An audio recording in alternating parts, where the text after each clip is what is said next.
Hi everyone, मैं रजनी तिवारी अपने YouTube channel पर आप सभी दर्शकों का स्वागत करती हूँ। नमस्कार, प्रणाम, जय श्री कृष्ण, जय हो छठी मैया।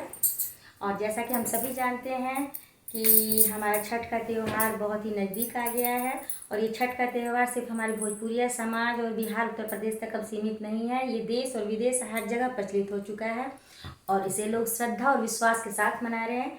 इसी उपलक्ष्य में मैं आप लोगों को एक छठी मैया का बहुत प्यारा सा गीत सुनाने जा रही हूँ, जो कि हमारे यहाँ हमारी माताएं बहनें गांव देहात में पारंपरिक लोकगीत के तौर पर इसे गाती हैं। इसे सुनिए, आनंद लीजिए। अगर आप लोग को अच्छा लगता है तो मेरे चैनल को सब्सक्राइब कीजिए, लाइक कीजिए और कमेंट बॉक्स में जय छठी मैया जरूर लिखिए।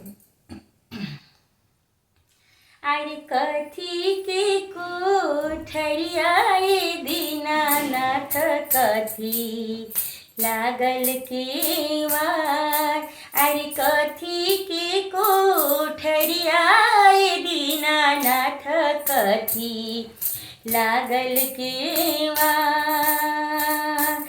अरे कवन तीरियाए दीनानाथ, लिपे दुआर।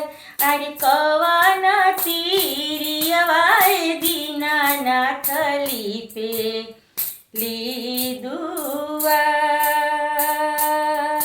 अरे सोने के कोठरियाए दीनानाथ, रूपे लागल दुआर। अरे सोने के बढ़ियाए दीनानाथ, रूपे लागल केवार। अरे बझिनी तीरियाए दीनानाथ, लिपे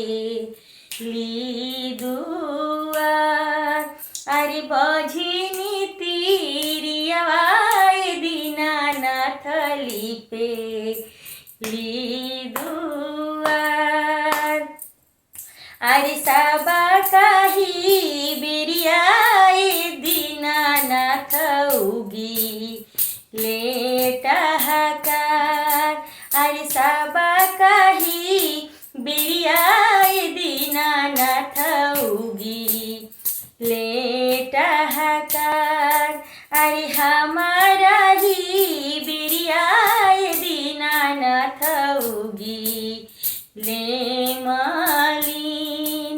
अरे हमारा ही बिरियाए दीनानाथ, भाई नीमालिन।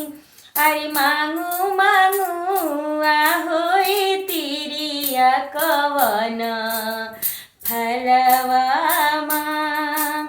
अरे कवन फलवा मंगबुए तिरिया, जवन मन में आय।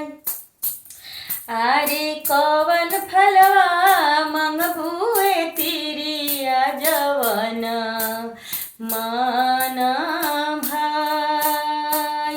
अरे जवन फलवा मंगबुए तिरिया, तवने फलवा देवी। अरे जवने फलवा मंगबुए तिरिया, तवने फलवा देवी। अरे मांगी भरल सिंदूराए दीनानाथ, गोदी भरल पूत। अरे मांगी भरल सिंदूराए दीनानाथ, गोदी भरल पूत। अरे सोने के कटोरवाए दीनानाथ, मांगी ले हम दूध। अरे सोने के कटोरवा भरल ए दीनानाथ, मांगी हम दूध। अरे कथी के कोठरियाए दीनानाथ, कथी लागल केवार। जय हो छठी मैया।